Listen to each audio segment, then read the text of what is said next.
देखिए आज हम लोग पढ़ेंगे इसमें concept of delta G for galvanic cell. Delta G जो होता है ये गिब्स फ्री एनर्जी चेंज होती है, और इसका गैल्वेनिक सेल के थ्योरी में क्या इसका रोल है या इसका क्या कॉन्सेप्ट है वो समझना है।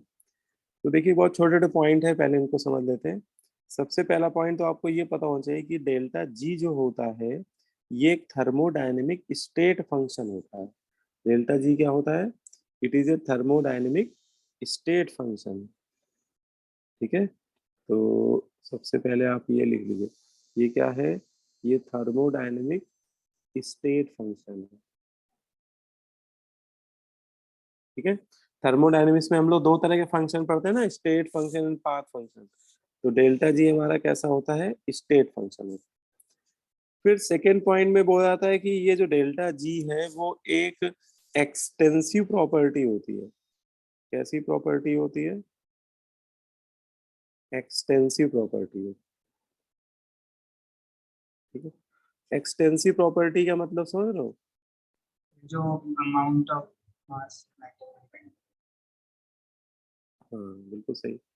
तो ऐसी प्रॉपर्टीज जो मास पे डिपेंड करती है, अमाउंट पे डिपेंड करती है।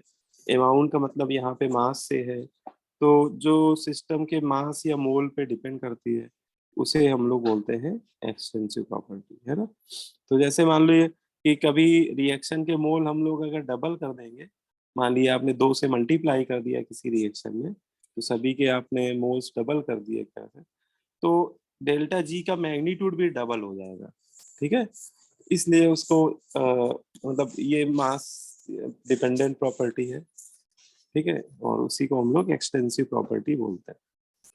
तीसरा पॉइंट है कि ये जो डेल्टा जी है ये मेजर क्या करता है, हम लोग इसको ठीक है थर्मो में पढ़ते हैं, लेकिन यहाँ पे इलेक्ट्रोकेमिस्ट्री में इसका क्या रोल है? तो डेल्टा जी जो है ये मेजर करता है नॉन पीवी वर्क को, है ना। सिस्टम के नॉन पीवी वर्क को मेजर करता है, नॉन पीवी वर्क। ठीक है, नॉन पीवी वर्क क्या होता है? तो देखो थर्मोडायनेमिक्स, हाँ थर्मोडायनेमिक्स में हम लोगों ने वर्क का फॉर्मूला पढ़ा होगा, W equal to minus P integral D. तो ये जो वर्क, इस फॉर्मूले से जो वर्क मिलता है वो पीवी वर्क होता है ना। वो वॉल्यूम के चेंज होने की वजह से सिस्टम पे, या तो सिस्टम वर्क कर रहा होता है ना, बर्डन बाय द सिस्टम का केस होता है, ये सिस्टम पे वर्क हो रहा होता है ना। तो प्रेशर और वॉल्यूम के इस फॉर्मूले से जो वर्क निकलता है उसे पीवी वर्क बोलते हैं। लेकिन वर्क कई तरह का होता है। वर्क पीवी वर्क तो होता ही है, एक नॉन पीवी वर्क भी होता है। ठीक है, नॉन पीवी वर्क में वॉल्यूम चेंज नहीं हो रहा होता है, फिर भी सिस्टम वर्क कर रहा होता है। ठीक है, मजे की बात है कि वॉल्यूम नहीं चेंज हो रहा होता है, फिर भी सिस्टम वर्क कर रहा होता है, इसीलिए इसको हम लोग नॉन पीवी वर्क बोलते हैं। या फिर इसके कुछ और नाम हैं जो हो सकता है आप लोगों ने सुने हो। इसको यूजफुल वर्क भी बोलते हैं, नॉन पीवी वर्क को यूजफुल वर्क भी बोलते हैं। तो एक तरह का ये यूजफुल वर्क भी होता है। और यहाँ पे इलेक्ट्रो में इसका बड़ा इंपॉर्टेंस क्यों है? तो नॉन पीवी वर्क एक्चुअली जैसे सेल या कोई बैटरी होती है, तो जितनी देर वो बैटरी फंक्शन कर रही होती है ना, जैसे आपकी मोबाइल की बैटरी है, जितनी देर आपका मोबाइल की लिथियम आयन बैटरी, आप कोई गेम खेल रहे हैं उसमें, वैसे गेम खेलना अच्छी बात नहीं होती है, लेकिन फिर भी आप खेल रहे हैं मान लीजिए, या कुछ और काम कर रहे हैं, है ना, मेरे वीडियो ही देख रहे हैं मान लो यूट्यूब पे, ठीक है, या कुछ भी कर रहे हैं, तो उसमें कोई ना कोई वर्क तो बैटरी कर ही रही होगी, है ना। और वो जो वर्क होता है वो इलेक्ट्रिक वर्क होता है। ठीक है, कोई भी बैटरी जब वर्क करती है तो उस वर्क के ड्यूरेशन में चार्ज का फ्लो हो रहा होता है कॉन्टिन्यूसली। ठीक है, चार्ज का कंडक्शन हो रहा होता है, और चार्ज के कंडक्शन की वजह से पोटेंशियल के अच्छा, चार्ज का कंडक्शन अपने आप से नहीं होता है, वो पोटेंशियल के डिफरेंस की वजह, इतना तो तुम लोग फिजिक्स या खूब पढ़ लिए होंगे, है ना। इलेक्ट्रॉन का फ्लो या चार्ज का फ्लो कब होता है? पोटेंशियल के डिफरेंस की वजह से होता है ना। सबको पता है ना बात ये? यस। यस। हाँ, तो जब भी किसी भी इलेक्ट्रॉन के फ्लो की वजह से जब चार्ज का कंडक्शन होता है तो वो सिस्टम जो भी वर्क कर रहा होता है उसे इलेक्ट्रिक वर्क बोलते हैं। ये फिजिक्स में भी कहीं ना कहीं पढ़ाया जाता है इस तरह से। जैसे कोई रेजिस्टेंस है ना, आर ओम का, और इसमें आई एम्पियर का करंट फ्लो कर रहा है, तो जितनी देर वो करंट फ्लो करता रहेगा ये रेजिस्टेंस हीट कर जाता है कुछ देर के बाद, है ना। तो आपने पढ़ा होगा कि ये हीट क्यों कर जाता है। सर फिर से बताइए क्या चीज। अगर कोई रेजिस्टेंस है, ठीक है, उसमें आई का करंट फ्लो कर रहा है किसी टी टाइम तक, तो इसमें आपने सर पढ़ा होगा। क्योंकि कोलिजन्स होते हैं उसकी वजह से जो रेजिस्टेंस ऑफ वाइब्रेशन होता है। ऑफ मेटल आयंस की वजह से। हाँ, तो ये आपने पढ़ा होगा कि कोलिजन्स होते हैं, बिल्कुल सही है। तो कोलिजन जब हो रहे होते हैं ना, तो उस समय वो इलेक्ट्रॉन क्या कर रहे होते हैं, कोलिजन जब कर रहे होते हैं तो उनकी एनर्जी लॉस होती है ना, कहीं ना कहीं वो उनकी खुद की जो फ्री एनर्जी है वो लॉस हो रही है, ठीक है। और वही वर्क, वही टोटल एनर्जी हम लोग निकाल लें कि नेट में अगर टी टाइम तक हम लोग फ्लो कर रहे हैं, है ना, तो वो कुछ फॉर्मूला होता है आई स्क्वायर आर टी से निकालते हैं। तो वो नेट वर्क डन होता है एक तरह से कि इलेक्ट्रॉन कितना वर्क कर रहे हैं, है ना, उस टी टाइम के इंटरवल में। तो उसे ही हम लोग क्या बोलते हैं, इलेक्ट्रिक वर्क बोल देते हैं, क्योंकि वो इलेक्ट्रिक वर्क ही हीट के फॉर्म में लॉस हो जाता है, ठीक है। उस इलेक्ट्रिक वर्क का कुछ पार्ट जो होता है वो हीट के फॉर्म में क्या हो जाता है, लॉस हो जाता है। पूरा पूरा लॉस नहीं होता है, उसका कुछ पार्ट हो जाता है, लॉस होता है। तो यहाँ पे हम लोग यही पढ़ रहे हैं कि इलेक्ट्रिक वर्क जो होता है, जब कोई बैटरी इलेक्ट्रिक वर्क कर रही होती है तो उसे हम लोग केमिस्ट्री में मेजर कैसे करेंगे। मैग्नीट्यूड वाइट, जैसे आपको दो बैटरी दे दी गई या दो गैल्वेनिक सेल दे दिए गए अलग अलग, और आपसे पूछा जाए बताओ कौन सी बैटरी ज्यादा वर्क कर रही है ना, तो ये हम लोग कैसे निकालेंगे। तो ये वैल्यू बेटा हम लोग डेल्टा जी के मैग्नीट्यूड से कैलकुलेट कर सकते हैं, क्योंकि डेल्टा जी जो होता है वो इलेक्ट्रिक वर्क को मेजर करता है ना। तो ये बड़ी काम की चीज है। तो यहाँ पे एक फॉर्मूला देखो लिखा हुआ है, calculation of burden by the galvanic cell.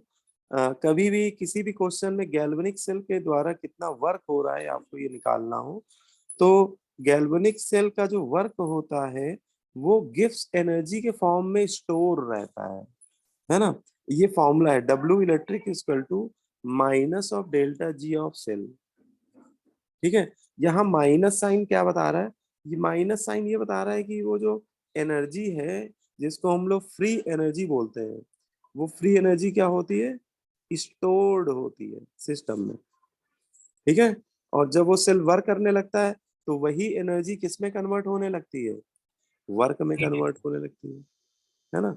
और इस एनर्जी को गिब्स नाम के जो साइंटिस्ट थे, इस एनर्जी को ही उन्होंने बोला Gibbs free energy, delta G, ठीक है। जो एनर्जी स्टोर्ड होती है वही एनर्जी कन्वर्ट होने लगती है वर्क में, जब वो सेल वर्किंग कंडीशन में होता है, ठीक है। तो अगर हम लोग कभी भी आपसे पूछा जाए कि कोई गैल्वेनिक सेल है वो कितना वर्क कर रही है, तो वो उसके माइनस ऑफ डेल्टा जी के बराबर होगा, और हम लोग डेल्टा जी निकाल लेंगे तो उससे हमें वर्क की वैल्यू मिल जाएगी। फिर आता है क्वेश्चन की सर डेल्टा जी कैसे निकालेंगे। तो डेल्टा जी का रिलेशन ईएमएफ से होता है, सेल के ईएमएफ से रिलेट कर हो जाता है। डेल्टा जी ऑफ सेल बराबर क्या होता है, formula minus N F E cell, ठीक है। इसको आप डिराइव भी कर सकते हो, है ना, इसको अगर आप बोलोगे तो मैं डिराइव भी कर दूंगा, बहुत सिंपल सा डेरिवेशन है, ठीक है। लेकिन फिलअप फॉर्मूला पहले आप रट्टा मार लो, delta G equal to minus N F E cell, है ना। अब इसमें कौन सा टर्म क्या कर रहा है रिप्रेजेंट, ये भी समझ लेते हैं। ई सेल क्या है, ई सेल है हमारा सेल का ईएमएफ। ई सेल किसको रिप्रेजेंट कर रहा है, ई सेल हमारा उस सेल का क्या है, गैल्वेनिक सेल का ईएमएफ है, ठीक है। ईएमएफ मतलब इलेक्ट्रोमोटिव फोर्स।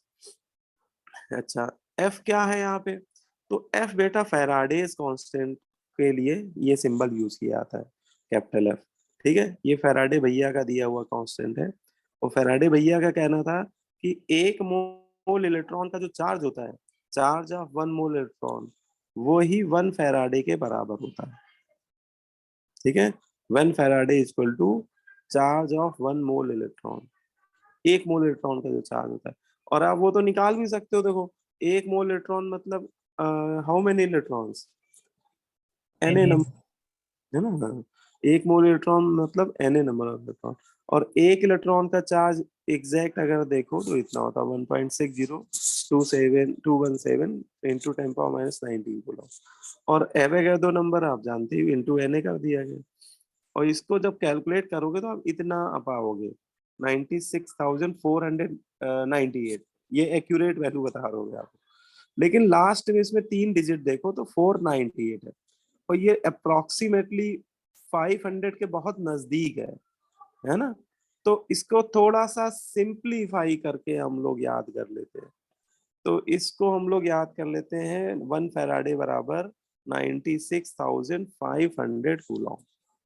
थोड़ा सा हल्का सा राउंड अप। अच्छा, लेकिन न्यूमेरिकल केमिस्ट्री में यही चलता है ना। इससे जो वैल्यू आएगा ना वही सही माना जाएगा। आप ये मत यूज कीजिएगा, वो तो मैं आपको बता रहा हूँ कि एग्जैक्ट वो इतना होता है, लेकिन न्यूमेरिकल केमिस्ट्री में 1 फैराडे थोड़ा सा राउंड ऑफ करके 96,500 के बराबर ले लिया है। ठीक है, तो हम लोग इतना ही ले लिया करेंगे। ठीक है, अब इसमें एन और रह गया बस। एन क्या है इसको भी समझ लो। एन यहाँ पर क्या है, N number of moles of electron है जो ट्रांसफर हुआ करेंगे during the progress of reaction, है ना। वो हो सकती है हाफ रिएक्शन हो, या हो सकता है कि कंप्लीट रिएक्शन भी हो सकती है। तो रिएक्शन के कंप्लीशन में कितने मोल इलेक्ट्रॉन ट्रांसफर हो गए, ठीक है, इन द रिएक्शन। हाँ, इसको थोड़ा और बेटर वे में लिख लो, with respect to 1 mole substance. हमेशा आप 1 मोल सब्सटेंस के रिस्पेक्ट में देखना, ठीक है। कि जैसे एग्जांपल के तौर पे ये एक मैंने हाफ रिएक्शन ली है ना, इसमें एल्युमिनियम जो है वो एल्युमिनियम 3+ आयन में जा रहा है। तो आप देखो कि 1 मोल एल्युमिनियम जब एल्युमिनियम 3+ आयन में कन्वर्ट हो रहा है, 1 मोल एल्युमिनियम 3+ आयन में ऑक्सीडाइज हो रहा है, तो वो कितने मोल इलेक्ट्रॉन ट्रांसफर कर रहा है ना। इसको अगर मोल के लैंग्वेज में पढ़ोगे तो आप ऐसे ही तो पढ़ोगे कि 1 mole aluminium when converted into 1 mole of aluminium 3+ ion, तो वो कितने मोल इलेक्ट्रॉन ट्रांसफर कर रहा है, 3 मोल इलेक्ट्रॉन ट्रांसफर कर रहा है ना। तो इसका जो 3 मोल इलेक्ट्रॉन वो ट्रांसफर कर रहा है, वही इसका क्या हो गया, इस रिएक्शन का एन हो गया। अगर मान लीजिए इस रिएक्शन के लिए मुझे ये फॉर्मूला लगाना पड़ जाए, सपोज यही वाला डेल्टा जी बराबर -NFe, तो मैं एन की वैल्यू क्या ले लूंगा, इसमें 3 ले लूंगा, है ना। बोलो भाई। यस। तो हमेशा 1 मोल सब्सटेंस के रिस्पेक्ट में देख लेना कि वो जो भी सब्सटेंस है वो मेटल हो सकता है, कई बार वो आयन हो सकता है ना। तो वो मेटल या आयन जिसमें भी ऑक्सीडाइज रिड्यूस हो रहा हो, तो देख लेना वो कितने मोल इलेक्ट्रॉन ट्रांसफर कर रहा है ना। वो जितने भी मोल इलेक्ट्रॉन ट्रांसफर कर रहा होगा वही उसका एन हो जाएगा। ठीक है, अब जैसे ये वाली हाफ रिएक्शन, इसमें आप लोगों को बताना है मुझे कि इस हाफ रिएक्शन में अगर मैं यही फॉर्मूला लगाना हो मुझे, तो बताओ एन की वैल्यू क्या रखेंगे। और एन की वैल्यू में बच्चे गड़बड़ करते हैं ज्यादातर, इसमें बड़ी सावधानी से आपको बताना पड़ेगा।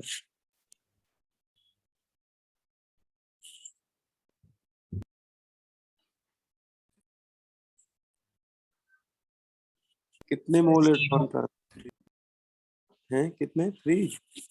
0 0। अरे प्रभु, जीरो कैसे यार। 6। अरे हाँ 6, 3।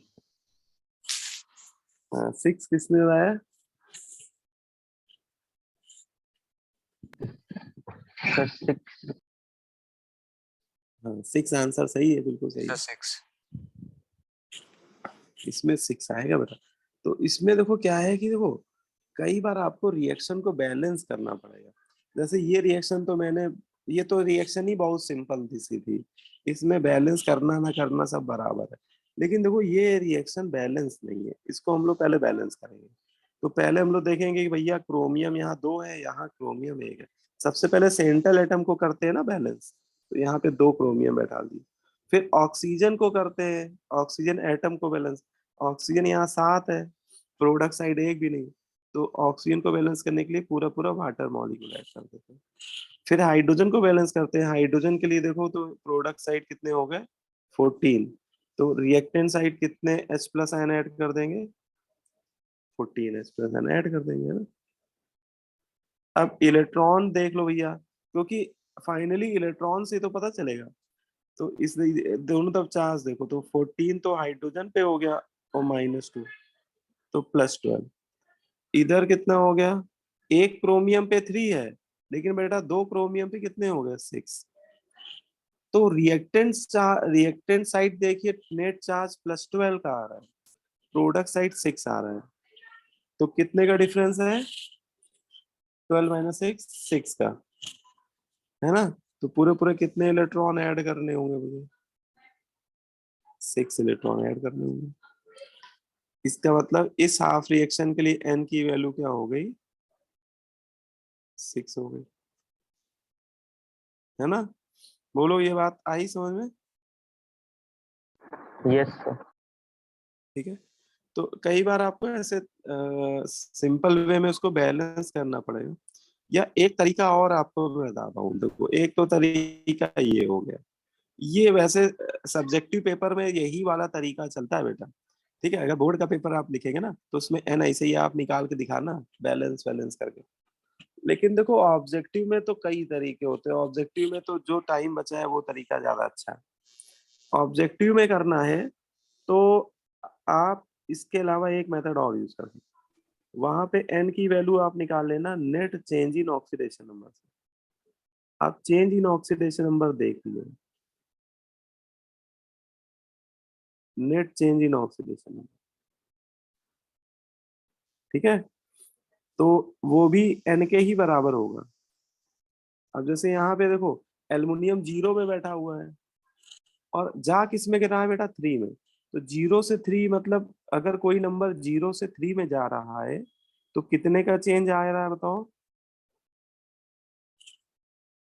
3। ठीक है चेंज आ रहा है, बस वही हमारा एन की वैल्यू है।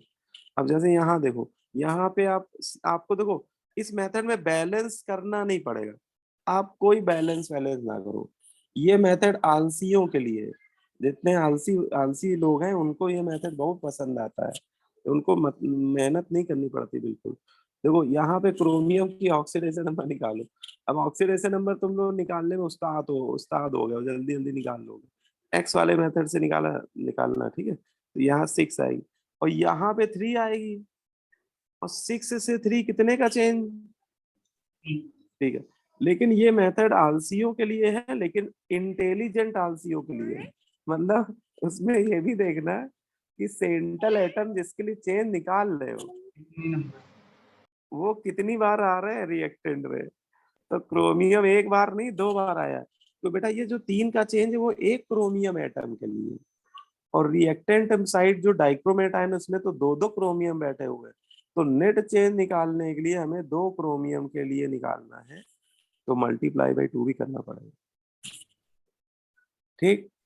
सर तो रिएक्टेड में जो +6 हमने निकाला था वो भी तो 2 ही क्रोमियम के लिए निकाला था।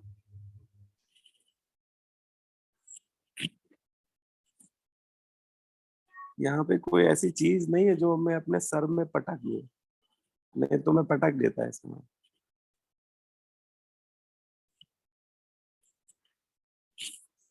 अपने पटकने के लिए बोल रहा हूँ अरे प्रभु, ऑक्सीडेशन नंबर निकालोगे तो एक क्रोमियम की एक्स मानोगे कि दोनों क्रोमियम की मिला के एक्स मानोगे। आप एक क्रोमियम एलिमेंट की तो एक्स मानेंगे ना, ऐसे ही तो करेंगे। तो यहाँ से जो x बराबर 6 आएगा वो एक क्रोमियम का आएगा ना ऑक्सीडेशन नंबर, है हाँ। ना। और इधर साइड निकालोगे तो यहाँ भी एक ही क्रोमियम आयन है, है ना, एक सिंगल क्रोमियम आयन पे 3 पे 4 है। तो ये जो चेंज आएगा वो भी एक सिंगल क्रोमियम आयन के लिए आएगा, क्रोमियम डबल, तो 6 से 3 और 3 का चेंज, और 2 क्रोमियम है बेटा नेट, तो बेटा 2 से मल्टीप्लाई करना मत भूलिएगा, तब जाके आपको नेट चेंज, ये नेट नेट जो लिखा है ना, ये इसका बड़ा मतलब है यार, नेट चेंज का मतलब यही है। ठीक है, तो मतलब आपको इंटेलिजेंट आलसी बनना है, केवल आलसी बनने से तो नैया डूब जाएगी। ठीक है, चलो भैया आगे बढ़े फिर। सर एक मिनट ऊपर कर दीजिए।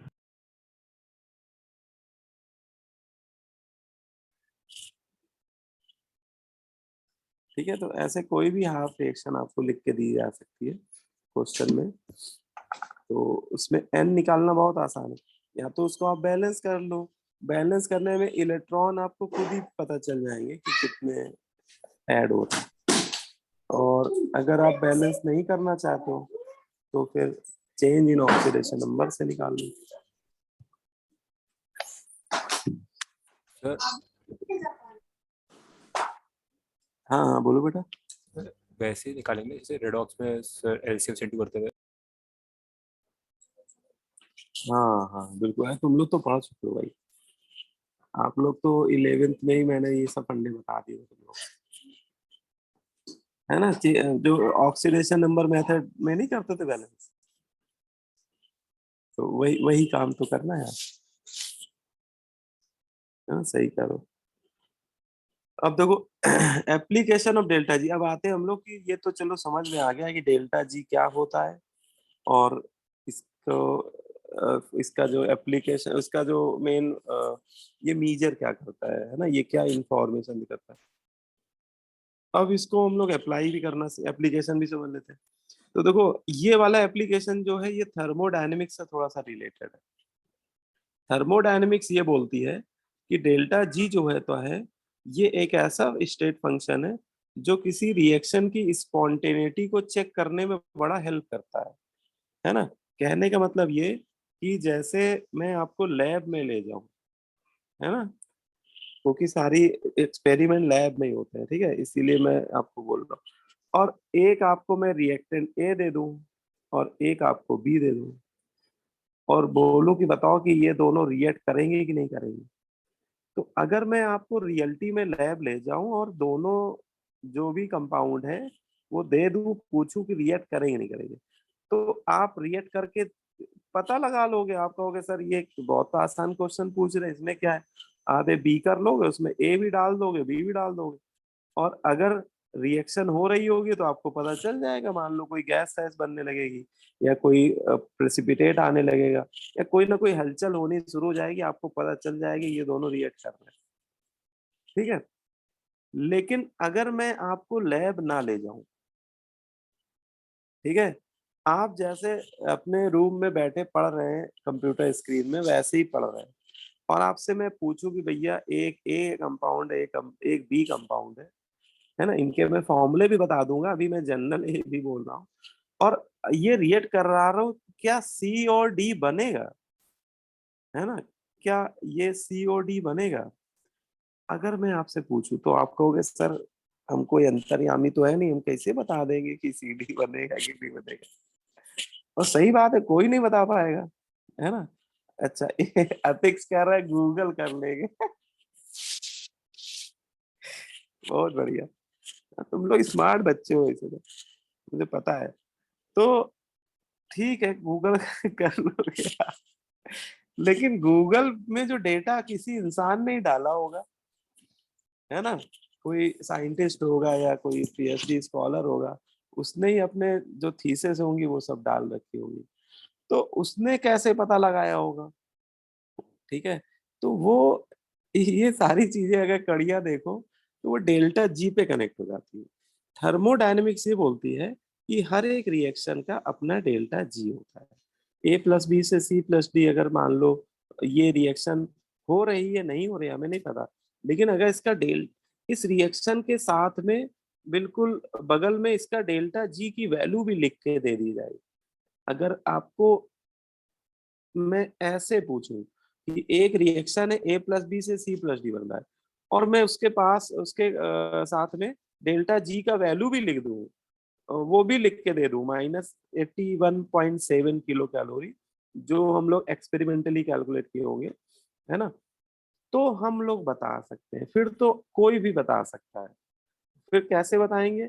तो तरीका ये कहता है कि जिस रिएक्शन का डेल्टा जी क्या होता है, निगेटिव होता है ना, तो वो रिएक्शन फॉरवर्ड डायरेक्शन में स्पॉन्टेनियसली अकर करती है। मतलब आप ए और बी को मिक्स करके चले जाओ, ठीक है, और अपना कोई भी इंपॉर्टेंट वर्क करके वापस आओगे तो आपको सीओडी बना हुआ मिल जाएगा, ठीक है। तो मतलब वो रिएक्शन होगी, है ना। तो डेल्टा जी जिन रिएक्शन का बेटा क्या होता है, डेल्टा जी की वैल्यू अगर आपको दे दी जाए तो उसका हम साइन देख कर बता सकते हैं।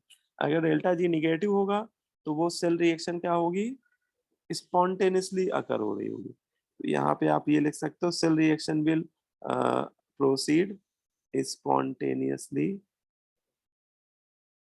है ना।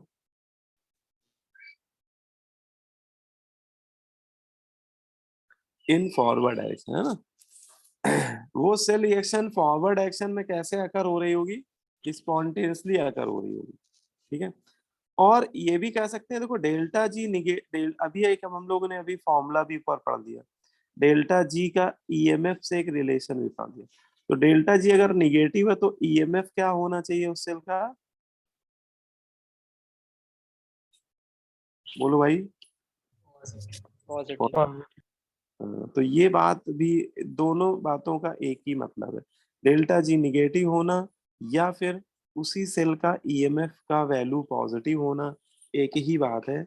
और दोनों में कोई भी इंफॉर्मेशन हमें दे दी जाए, या तो ये या तो ये, तो हम लोग अब समझ जाएंगे, अच्छा डेल्टा जी निगेटिव है या ईएमएफ पॉजिटिव है, तो वो सेल रिएक्शन अकर हो रही होगी, है ना, फॉरवर्ड डायरेक्शन में। वो इसका मतलब वो सेल हमारा वर्किंग कंडीशन में होगा, वो सेल हमारा किस कंडीशन में होगा, वर्किंग कंडीशन में, है ना। मतलब वो अपना कोई नेट आउटपुट दे रहा होगा, ठीक है। लेकिन अगर आपको डेटा उल्टा दे दिया जाए कि डेल्टा जी क्या है, पॉजिटिव है, या ई सेल निगेटिव है, तो सेल रिएक्शन क्या होगी, नॉन स्पॉन्टेनियस, है ना। हाँ, सेल रिएक्शन नॉन स्पॉन्टेनियस है, या इसको नॉन फिजिबल भी बोल सकते हो, एक ही बात, ठीक है। तो वो सेल रिएक्शन नहीं हो रही होगी, ठीक है। तो इसका मतलब वो सेल वर्किंग नहीं होगा, वो सेल वर्किंग कंडीशन में नहीं होगा, ठीक है। हाँ, इसमें एक पॉइंट चाहो तो और ऐड कर लीजिएगा, एक केस और बना लीजिएगा, केस नंबर 3 करके, और लिख लीजिएगा कि अगर डेल्टा जी 0 है तो क्या होगा, सर तब भी उस समय इक्विलिब्रियम पे होगी सेल रिएक्शन, है ना। ये हम लोग केमिकल इक्विलिब्रियम पढ़े थे कि इक्विलिब्रियम पे डेल्टा जी 0 हो जाता है ना। तो अगर कभी डेल्टा जी 0 होगा तो बोलेंगे कि सेल रिएक्शन इक्विलिब्रियम पे होगी उस समय पर। इक्विलिब्रियम का मतलब क्या होगा कि उसमें फॉरवर्ड रिएक्शन भी चल रही होगी और सेम रेट से बैकवर्ड रिएक्शन भी चल रही होगी, दोनों रिएक्शन सेम रेट से अकर हो रही होगी, है ना। मतलब किसी एक डायरेक्शन में वो स्पॉन्टेनियस नहीं होगी, वो बोथ डायरेक्शन में स्पॉन्टेनियस होगी, वो फॉरवर्ड और बैकवर्ड दोनों डायरेक्शन में हो रही होगी with same rate, rate same होगा दोनों का, ठीक है। बोलो, इतनी बात समझ में आ गई। यस। तो वो दो कंडीशन जो है वो हम लोग क्वेश्चन में कई बार उसका यूज किया करेंगे आगे। अब इसमें कुछ बातें और हैं जो हम लोग को याद होनी चाहिए, काफी इंपॉर्टेंट बातें, point to be remember regarding EMF. EMF के रिगार्डिंग जो कुछ छोटी छोटी लेकिन मोटी मोटी बातें हैं, इंपॉर्टेंट बातें हैं, वो क्या है, ठीक है, ईएमएफ से रिलेटेड। तो ईएमएफ के लिए सबसे पहला पॉइंट बोला जाता है कि जो ईएमएफ होता है, EMF is an dash dash dash property. बताओ भाई कैसी प्रॉपर्टी होनी चाहिए। हाँ, यहाँ पे हम लोग इंटेंसिव और एक्सटेंसिव बात करने जा रहे हैं। तो ईएमएफ एक इंटेंसिव प्रॉपर्टी। इंटेंसिव प्रॉपर्टीज वो सभी फिजिकल प्रॉपर्टीज होती हैं जो मास से क्या होती हैं, मास या मोल्स पे डिपेंड नहीं करती है ना। तो दैट इज इंडिपेंडेंट ऑन मास और मोल, या अमाउंट भी बोल सकते हो। अमाउंट में दोनों चीजें आ जाती है, मास भी आ जाता है, मोल भी आ जाता है। ठीक है, तो इससे एक बात ये समझ में हम लोग को याद रखना है, ये बड़ी काम की चीजें, इनको मत भूलिएगा। ईएमएफ एक इंटेंसिव प्रॉपर्टी है और इसलिए कभी ये मास या मोल पे डिपेंड नहीं करेगी। देखो इसका एप्लीकेशन भी समझ लो, जैसे एक्सक्यूज मी सर, सर ये जो मास और अमाउंट है ये इलेक्ट्रोलाइट का होगा ना? मास और अमाउंट इलेक्ट्रोलाइट का, बिल्कुल सही कह रहे हो, इलेक्ट्रोलाइट। Okay sir. ठीक है, या फिर उसको ऐसे भी समझ सकते हो कि जो स्पेसीज, वो चाहे मेटल हो या कोई आयन हो, जो ऑक्सीडाइज या रिड्यूस हो रहा होगा, है ना, उसके रिस्पेक्ट में हम लोग बात कर रहे हैं। क्योंकि जो ऑक्सीडाइज रिड्यूस हो रहा होगा उसी का ईएमएफ हम लोग कैलकुलेट कर रहे होंगे, उसी की हाफ रिएक्शन लिख रहे होंगे, है ना। मतलब जिसकी हाफ रिएक्शन लिख रहे होंगे उसी का ईएमएफ जो होगा वो इंटेंसिव प्रॉपर्टी होगा। ठीक है, जैसे यस सर। है ना, एग्जाम्पल से और बेहतर समझ में आ जाएगा कि जैसे मैंने एक यहाँ फ्लोरीन का रिडक्शन कराया हुआ है, वो फ्लोरीन जो है हाफ मोल फ्लोरीन रिड्यूस होके फ्लोराइड आयन में कन्वर्ट हो रहा है। तो एक तरह से ये मैंने हाफ रिएक्शन लिख दी, ये किसी कैथोड इलेक्ट्रोड पे हो रही होगी हाफ रिएक्शन, और ये उसका एसआरपी वैल्यू दे दिया, है ना। फ्लोरीन से फ्लोराइड आयन जो कन्वर्जन हो रहा है इसका एसआरपी वैल्यू इतना है, प्लस का 1.85। अब अगर इसमें हम लोग क्या करें, इसमें थोड़ा सा चेंज है इस रिएक्शन में। अगर मैं बोलूं आपको कि एक ऑपरेशन करते हैं, पूरी रिएक्शन में 2 से मल्टीप्लाई कर देते हैं, चलो। एक्सक्यूज मी सर, सर ये रिएक्शन अभी बैलेंस नहीं है ना सर, क्योंकि हाफ F2 मतलब F हो गया लेफ्ट में, 2F राइट। हाँ बिल्कुल सही कह रहे हो, अब सही है। हाँ, प्रोडक्ट साइड 2 नहीं होना चाहिए। ठीक, तो मैंने हटा दिया उसको। तो अब हाँ, अब सही है, बैलेंस है। अब अगर हम लोग क्या करेंगे, इस रिएक्शन में 2 से मल्टीप्लाई करते हैं, है ना, इस पूरी रिएक्शन में, तो हमारी एक रिएक्शन, न्यू रिएक्शन नहीं हो जाएगी। फ्लोरीन प्लस 2 मोल इलेक्ट्रॉन, इससे क्या बनने लगेगा, 2 मोल फ्लोराइड। और अब आपसे पूछा जाए कि बताइए कि ये जो नई वाली हाफ रिएक्शन है आफ्टर मल्टीप्लाइंग 2, इसका एसआरपी वैल्यू क्या होगा, है ना। तो सेम पॉइंट। हाँ तुषार, क्या होगा, सेम होगा कि 2 से मल्टीप्लाई कर देंगे, 2 से जैसे मल्टीप्लाई किया तो यहाँ भी 2 से मल्टीप्लाई कर देंगे। सेम होगा तीसरा इंटेंसिव। हाँ तो सेम होगा, ये बहुत काम की चीज है कि रिएक्शन में तो आप 2 से मल्टीप्लाई कर दें या 3 से या किसी भी नंबर से मल्टीप्लाई या डिवाइड कर दें, लेकिन ईएमएफ में आप कुछ भी चेंज मत करिएगा, क्योंकि ईएमएफ जो है वो मोल इंडिपेंडेंट प्रॉपर्टी है। हमने मोल डबल कर दिया, 2 से मल्टीप्लाई करने का मतलब इस रिएक्शन में सभी स्पेसीज के मोल मैंने डबल कर दिए, लेकिन फिर भी उसका एसआरपी चेंज नहीं हो रहा है। वो इसलिए चेंज हो रहा है क्योंकि ईएमएफ जो है वो मोल या मास पे डिपेंड करता ही नहीं है। ठीक है, तो ये ऑपरेशन ऐसे कभी आगे हम लोग क्वेश्चन में करेंगे, तो इसका ध्यान रखेंगे हम लोग। ठीक है, सेकेंड पॉइंट क्या कहता है, सेकेंड पॉइंट भी इंपॉर्टेंट है। सेकेंड पॉइंट कह रहा है EMF is dash dash dash dash property. ठीक है, तो यहाँ पे क्या लिखे भाई, किसकी बात हो रही है। इंटेंसिव एक्सटेंसिव तो हम लोग पढ़ ही लिए हैं।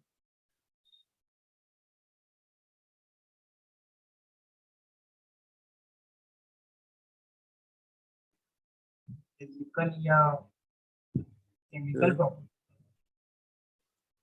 नहीं, यहाँ पे देखो, यहाँ पे वो उसके एडिटिव नेचर से रिलेट कर रहा है, यहाँ पे एडिटिव प्रॉपर्टी की बात हो रही है। तो बोला था कि EMF is an EMF is a, लिखो ज्यादा सही रहेगा, non additive property.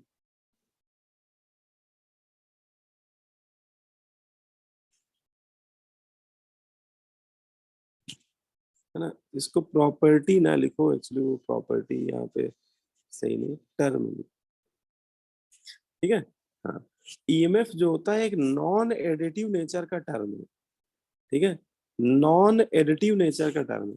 Non additive nature के टर्म बोलते हैं कि ऐसे टर्म जिनको ऐड, जिनको डायरेक्ट ऐड या सब्ट्रैक्ट नहीं किया जाना चाहिए, मतलब इनके लिए बोलते हैं ये ऑपरेशन वैलिड ही नहीं होता है, ठीक है।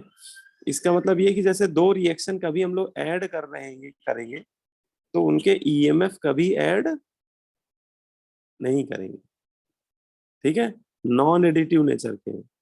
और इसको ऐसे भी समझ सकते हो, जितनी इंटेंसिव प्रॉपर्टी होती है ना, इंटेंसिव प्रॉपर्टी ऑलरेडी क्या होती है, नॉन एडिटिव होती है ना। तो वो कहीं ना कहीं जो ऊपर वाला नीचे वाला पॉइंट है, सेकंड पॉइंट, वो कनेक्ट पहले वाले पॉइंट से ही हो रहा है, ठीक है। EMF is an non additive term. कोई पूछे ऐसा क्यों, because it is an intensive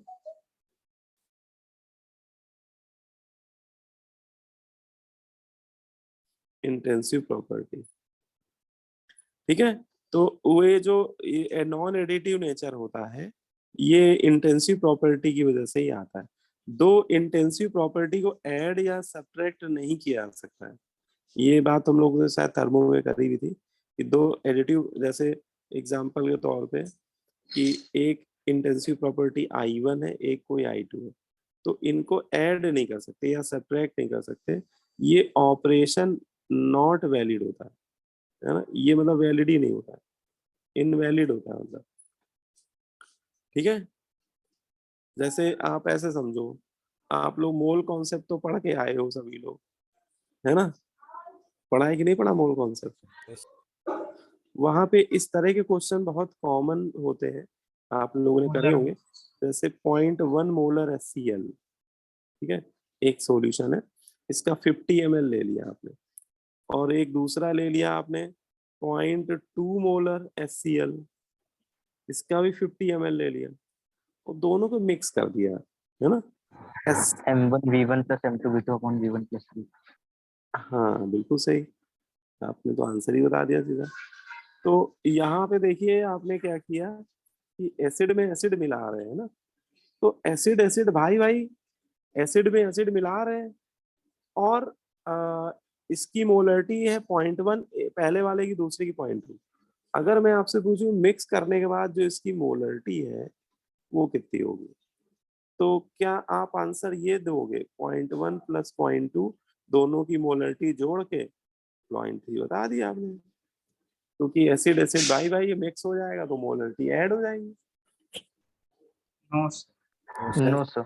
ऐसा तो हम लोग करते नहीं थे, है ना, ऐसा होता तो मोल कॉन्सेप्ट कितना आसान हो जाता, सोचो, सीधे मोलरिटी ऐड कर दी।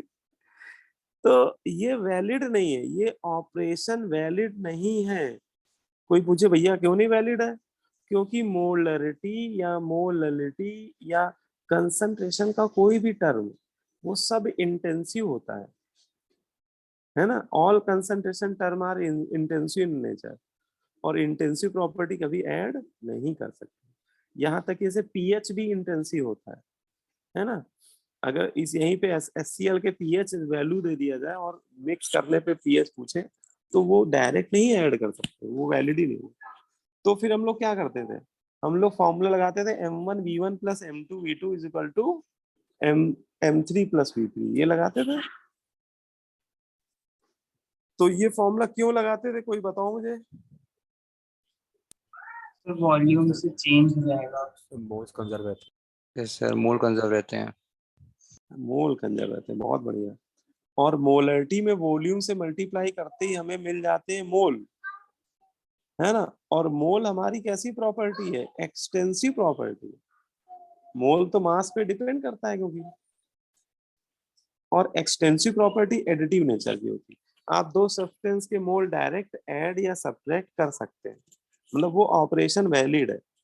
एम और वी का प्रोडक्ट ऐड या सब्ट्रैक्ट किया जा सकता है, लेकिन अकेले एम का प्रोडक्ट मतलब एम की वैल्यू नहीं ऐड या सब्ट्रैक्ट किया जा सकता। ठीक है, समझ में आई बात सभी को?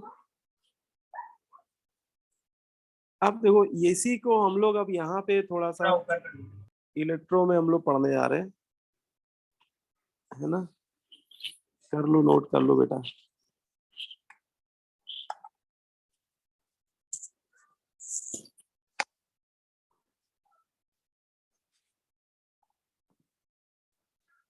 आज तो यार मुहर्रम है यार, मुहर्रम में भी क्लास लग गई तुम्हें।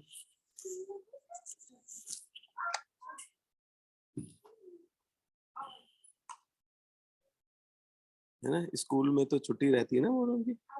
यस यस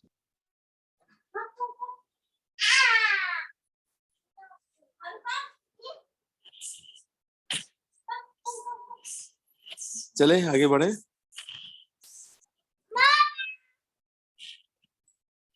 यस अब इसमें एक क्वेश्चन हम लोग करते हैं, बहुत प्यारा क्वेश्चन है। इस तरह क्वेश्चन आपको इलेक्ट्रो में और भी खूब सारे मिलेंगे। ठीक है, एक सिंपल टर्म, सिंपल लॉजिक पे बेस्ड होते हैं ऐसे क्वेश्चन। जैसे इसमें आपको क्या कह रहा है, फेरिक से फेरस का जो कन्वर्जन हो रहा है, इस कन्वर्जन का उसने एसआरपी वैल्यू दे दी है x1 वोल्ट। अभी मैंने जनरल x1 x2 ले लिया, हो सकता है न्यूमेरिकल में यहाँ पे कोई न्यूमेरिक वैल्यू दे दी जाए आपको। फिर आपको फेरस से Fe, फेरस से आयरन, मेटालिक आयरन में जो कन्वर्जन हो रहा है, इसका भी एसआरपी दे दिया उसने x2। और कह रहा है कि फेरिक से सीधा आयरन जब बनेगा तो एसआरपी क्या होगा। ठीक है, तो इसको क्वेश्चन जैसे मान लो आपको दिया गया, और इसमें एक बहुत कॉमन मिस्टेक ज्यादातर बच्चों को जब नहीं पता होता है, अज्ञानता बस ये कर देते हैं। क्या कर देते हैं, देखो नॉर्मली उनको यही लगता है कि आपको एसआरपी वैल्यू दी हुई है। ठीक है, एसआरपी वैल्यू किसकी दी हुई है, फेरिस से फेरा। तो सबसे पहले वो रिएक्शन लिखते हैं, और लिखना भी चाहिए। जब भी एसआरपी किसी का दिया जाए तो रिएक्शन लिखने से काफी चीजें क्लियर हो जाती है ना, मतलब फेरिक फेरस में कन्वर्ट हो रहा है, और इसका एसआरपी दे दिया है x1 वोल्ट। फिर है ना, ये आपने पहली रिएक्शन का फर्स्ट रिएक्शन के लिए लिख दिया। ऐसे ही सेकेंड रिएक्शन के लिए भी लिख दो। सेकेंड रिएक्शन में क्या हो रहा है कन्वर्जन, ये देखो जरा। फेरस इलेक्ट्रॉन गेन कर रहा है, ये 2 इलेक्ट्रॉन गेन करेगा पूरा पूरा, तब जाके आयरन में जाएगा। इसका ईएमएफ x2। फिर ये 2 रिएक्शन आपको 2 एसआरपी दिया हुआ था, उन दोनों एसआरपी को देख के आपने 2 हाफ रिएक्शन लिखे, और एक हाफ रिएक्शन और लिख सकते हैं जिस इलेक्ट्रोड का एसआरपी पूछ रहा है वो, उसके रिस्पेक्ट में। तो वो हो जाएगा फेरिक, और इसमें 3 मोल इलेक्ट्रॉन ऐड करेंगे तब जाके आयरन मिलेगा, और इसका एसआरपी आपको निकालना है ना। ठीक है, तो इसमें आपको ऐसा लगेगा जरूर कि सर ऐसा करते हैं कि पहली 2 रिएक्शन को सीधा ऐड कर देते हैं। क्या कर देते हैं, ऐड। उसको करने से क्या होगा, देखो फेरस आयन क्या हो जाएगा, कैंसिल हो जाएगा। फेरस आयन कैंसिल, बाकी और कोई तो कैंसिल होता नहीं दिख रहा है। बाकी देखो यही बन रहा है, फेरिक आयन और इलेक्ट्रॉन 2 और 1 जुड़ के 3 हो गए फेरस। और आपको लगा कि सर मैंने इक्वेशन नंबर फर्स्ट और इक्वेशन नंबर सेकंड को ऐड किया है, तो उनका एसआरपी भी क्या हो जाएगा, ऐड हो जाएगा। और ये दुनिया की सबसे बड़ी भूल कहलाती बच्चों की, अगर आपने ये काम कर दिया। और ऑब्जेक्टिव में बेटा ये आंसर आपको मिलेगा, इन दोनों का सम वाला आंसर, कोई ना कोई आंसर मिल जाएगा, और आपने आंसर लगा दिया, सब सत्यानाश हो गया, है ना। तो क्यों ऐसा बोल रहे हैं, क्योंकि ये ऑपरेशन वैलिड नहीं है। This operation is invalid. ठीक है ना। ये करने पे हमेशा क्या होगा, सत्यानाश होगा, और कुछ नहीं होगा, बर्बादी ही बर्बादी। ठीक है, तो ये एक मैंने आपको बताया, this is called common mistake by common man, this is called common mistake by common man. लेकिन भैया हम लोग को कॉमन मैन नहीं बनना, हम लोग को स्मार्ट आलसी बनना है। ठीक है, चलो अच्छा। तो ये एक गलती होती है, इसको ध्यान रखेंगे, ऐसा हम लोग नहीं करेंगे। अब देखो गलती हुई है तो गलती को हम लोग को सुधारना भी है। ऐसा क्या करें कि गलती सही हो जाए, बताओ मुझे। यही क्वेश्चन करना है, आंसर कैसे लाए, सही आंसर कैसे आएगा, क्योंकि ये आंसर तो गलत है। बताओ मुझे, सजेस्ट करो भाई।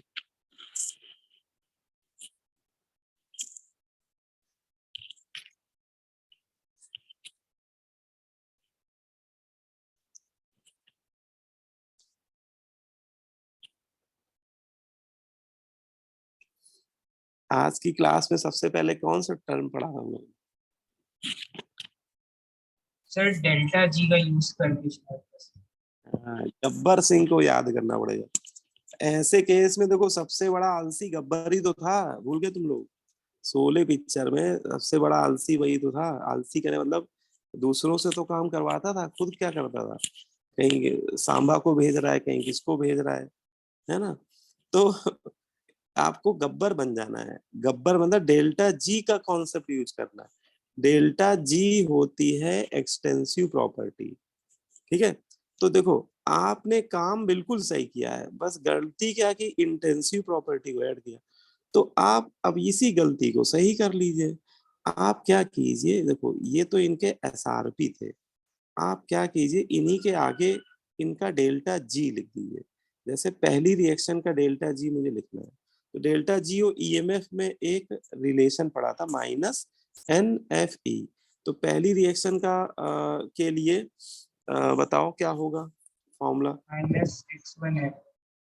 माइनस एन की वैल्यू 1 हो जाएगी, है ना। एन देखो ये 1 है, 1 मोल इलेक्ट्रॉन दिख रहा है आपको, और एफ तो एफ ही है, और ई की वैल्यू x1 हो गई, है ना। चलो इसको इक्वेशन नंबर 1 मान लो, जो भी मानना है मान लो। ऐसे ही सेकंड का लिख लो भैया, डेल्टा जी, उसका डेल्टा जी टू लिख दिया मैंने, है। नॉट लगा देना, क्योंकि सारी कहानी स्टैंडर्ड कंडीशन में हो रही। तो -1 एफ x2। नहीं नहीं नहीं, इसमें कितने इलेक्ट्रॉन ट्रांसफर हो रहे हैं भाई? तो में 2 हो रहे 2 हैं, तो 2 इंटू फेराडे इंटू H2। अब आप क्या करो, जो ये तुमने जोड़ जाड़ के बनाई इक्वेशन, है ना, तो देखो डेल्टा जी इसका भी तो कुछ ना कुछ होगा, होगा बिल्कुल होगा। इसके रिएक्शन के डेल्टा जी को बोल दिया, जो आपकी टारगेट इक्वेशन डेल्टा जी थी। इसके लिए भी वही फॉर्मूला लगा दो, -NFE वाला, और n की वैल्यू 3 पड़ जाएगी, है ना। देखो 3 मोल इलेक्ट्रॉन ट्रांसफर हो रहा है फ्राइडे, और इसका ई तो हमें पता ही नहीं है, और यही तो निकालने के लिए सारा बवाल मचा हुआ है। ठीक है, सारी कायनात इसी में तो लगी पड़ी है, डेल्टा ई नॉट को निकालने के लिए तो सारी मशक्कत कर रहे हैं हम लोग। अब देखो डेल्टा जी एक्सटेंसिव प्रॉपर्टी है, ये अभी हम लोग पढ़ के आ रहे हैं, है ना। ईएमएफ को ऐड नहीं कर सकते, लेकिन डेल्टा जी तो एडिटिव नेचर का है ना, डेल्टा जी तो ऐड कर सकते हैं ना। तो जब रिएक्शन ऐड कर रहे हैं तो उनके करस्पॉन्डिंग डेल्टा जी क्या हो जाएंगे, डेल्टा ऐड जी की वैल्यू ऐड हो जाएगी, है ना। हम लोग काम गलत नहीं कर रहे थे, काम हम लोग सही कर रहे थे, लेकिन गलत इंसान के साथ गलत काम कर रहे थे। अब हम लोग को सही इंसान के साथ गलत काम करना है। तो अब डेल्टा जी3 डेल्टा जी1 प्लस डेल्टा जी2 के बराबर हो जाएगा, और हमारा क्वेश्चन बहुत प्यार से सॉल्व होता दिख रहा है। देखो -1 F x1 -2 F x2, delta जी3 भी लिख लिया हम लोगों ने, -3 एफ e0। ठीक है, एफ जो होता है वो, एफ मतलब वैसे ही जानते हो, एफ मतलब वो डमी कैरेक्टर है भाई, फेल है, वो तो हमेशा कैंसिल ही होगा, उसको हटाओ यहाँ से। तो एफ को हटा दो और अपनी लिख डालो इक्वेशन। ई नॉट बराबर क्या आ गया, माइनस माइनस भी गायब ही हो जाएगा पिक्चर से, तो ये बन गया भैया आंसर। ठीक है, x1 + 2x2 डिवाइडेड बाई 3। अब ये आंसर बिल्कुल सही है, इसको कोई गलत नहीं बोल सकता। ठीक है, ये है सही जवाब। ठीक है, बोलो भाई।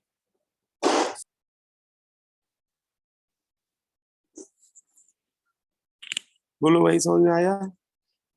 यस यस तो हम लोग इस चीज को ध्यान रखेंगे कि जब भी इस तरह के क्वेश्चन होंगे, अगर आपको किसी मेटल के दो डिफरेंट टाइप के इलेक्ट्रोड पोटेंशियल दे दे और मेटल वही हो बस, लेकिन उसका इलेक्ट्रोड पोटेंशियल किसी डिफरेंट ऑक्सीडेशन नंबर के रिस्पेक्ट में पूछे, है ना, तो इस तरह से करिएगा, है ना।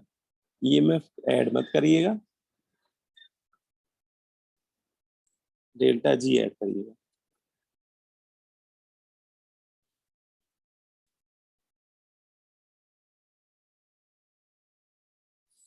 बोलो, समझ में आ गया? किसी को डाउट हो तो पूछ सकते हो कहीं किसी पॉइंट में।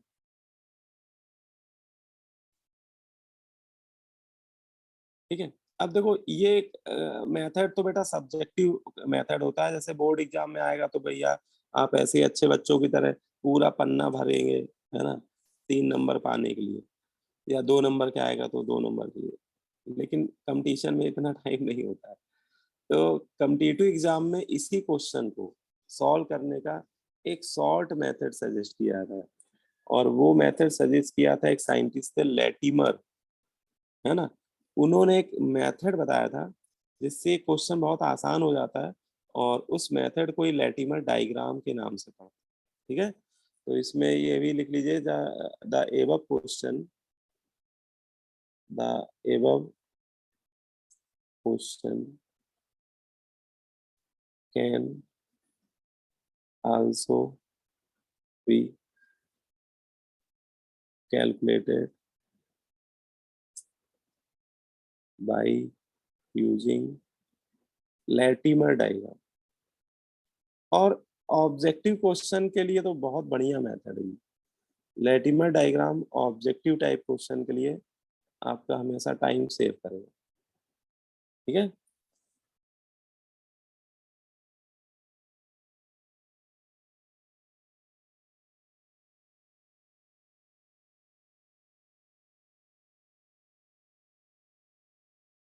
हाँ, लेकिन ये ध्यान रखना, इसको भैया बोर्ड एग्जाम में मत यूज कर लेना लैटिमर डायग्राम, नहीं तो समझ रहे हो, टीचर को पागलपन के दौरे पढ़ने लगेंगे, नंबर काट कूट डालेगा वो।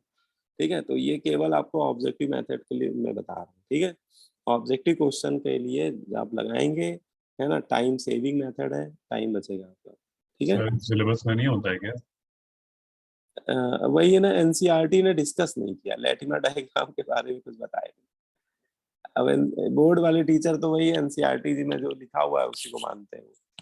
तो वो अगर आपने ये कर दिया तो वो कहेंगे, भले ही उनको आता होगा लेकिन वो नंबर काट देंगे आपके, क्योंकि वो सिलेबस में नहीं बैठा है।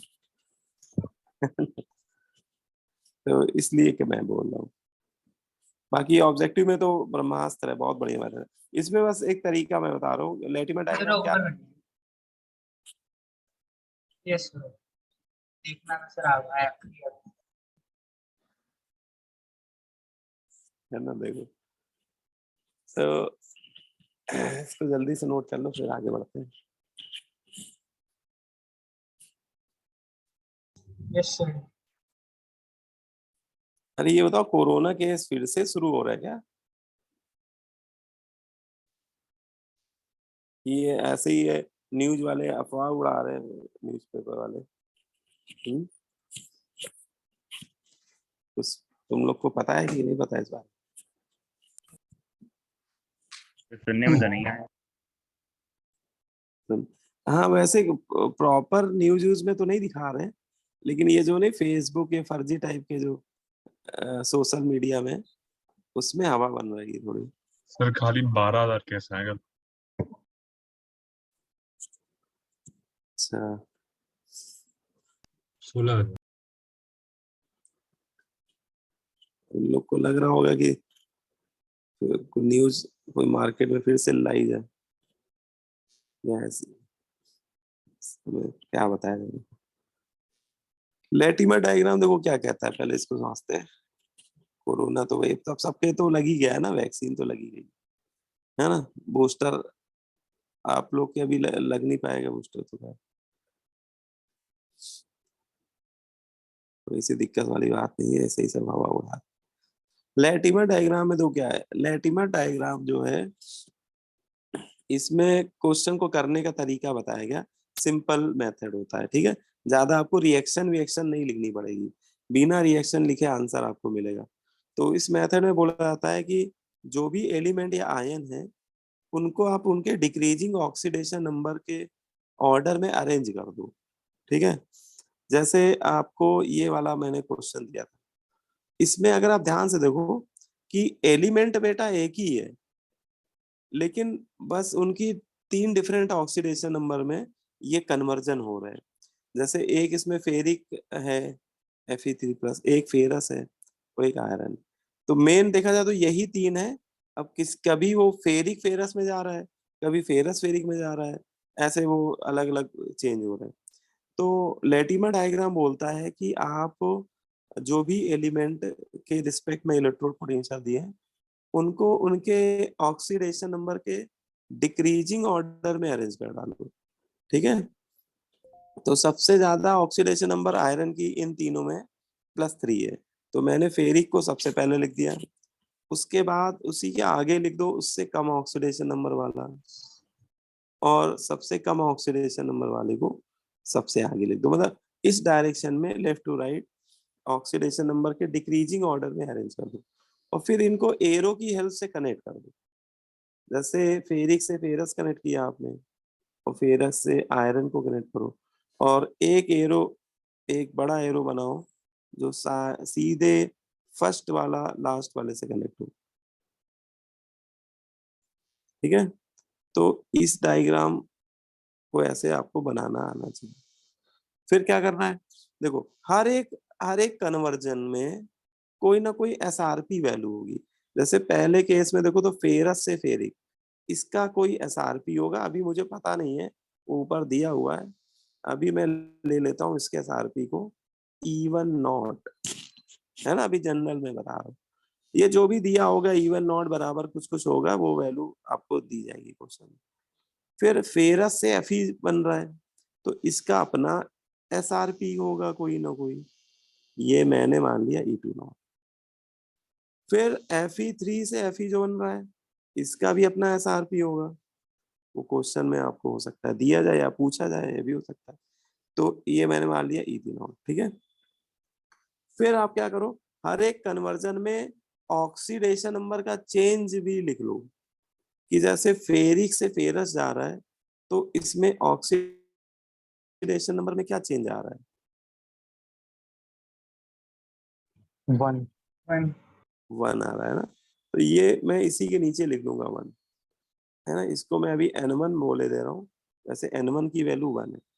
फिर 2 से 3 नहीं 2 से 0 में जा रहा है ना, तो कितने का चेंज आ रहा है, 2 का चेंज आ रहा है।